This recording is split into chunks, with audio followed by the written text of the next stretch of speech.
ওম অখণ্ড সংহিতা বা শ্রী শ্রী স্বামী স্বরূপানন্দ পরমহংসদেবের উপদেশ বাণী ২০ খণ্ড। বিবাহ বিচ্ছেদ আইনের আবশ্যকতা। রাজশাহী জেলান্তর্গত দুবলহাটি নিবাসী জনৈক পত্রলেখকের পত্রের উত্তরে শ্রী শ্রী বাবামুনি লিখিলেন, কন্যা বিবাহ দিবার পরে যদি আবিষ্কৃত হইয়া যায় যে পাত্রপক্ষ গুরুতর দোষ ত্রুটি অপরাধ ব্যাধি পাপ পরিচয় এবং অন্যান্য অপরিহার্য রূপে প্রকাশনীয় বিষয় গোপন করিয়া বিবাহ করিয়াছে, তাহা হইলে অনেক ক্ষেত্রেই আইনের এই বিধান থাকার প্রয়োজনীয়তা আছে যে বিবাহ নাকচ হইয়া যাইবে।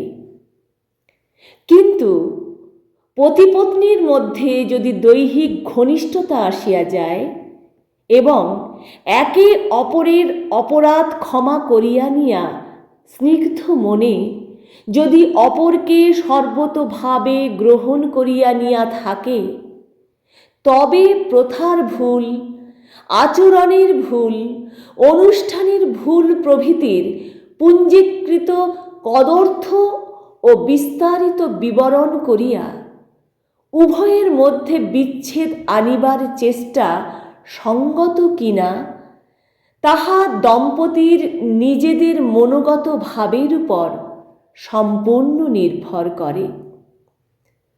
তুমি জজ জানিয়া যাহাকে কন্যাদান করিয়াছ, যদি বাহির হইয়া পড়ে যে সে কালেক্টরি অফিসের একটি পিয়ন মাত্র, তাহা হইলে ইহার চাইতে অধিকতর দুঃখের কথা আর কিছুই হইতে পারে না। কিন্তু মানুষ হিসেবে ওই পিয়নটি যদি তোমার কন্যার মনোহরণ করিয়া থাকিতে পারে, তাহা হইলে এই ব্যাপারে আর অশান্তি সৃষ্টি না করাই ভালো। তুমি জজ ভাবিয়া যাহাকে কন্যাদান করিয়াছ, সে জজ তো ঠিকই রহিল, কিন্তু জানা গেল যে সে পরনারী অনুরক্ত ও কদর্য যৌন ব্যাধিতে আক্রান্ত।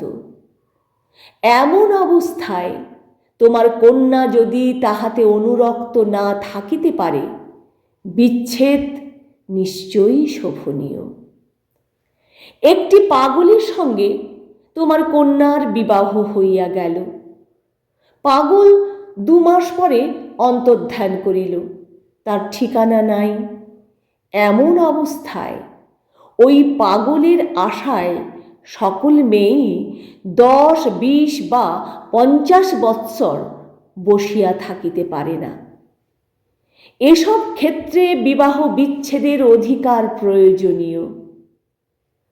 বিবাহ বিচ্ছেদ ব্যাপারটা হিন্দুর মজ্জাগত সংস্কারের সহিত মিলে না, কিন্তু যুগের দাবিতে ইহার সমর্থনে সুবিচারমুখী আইন প্রণীত হওয়া উচিত।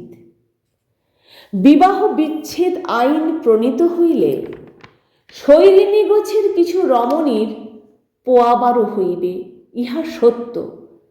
কিন্তু উৎপীড়িতা, প্রবঞ্চিতা, দুশ্চরিত্র স্বামীর অত্যাচারে জর্জরিতা কিছু অনাথার দুঃখের আংশিক প্রতিবিধানও হইবে।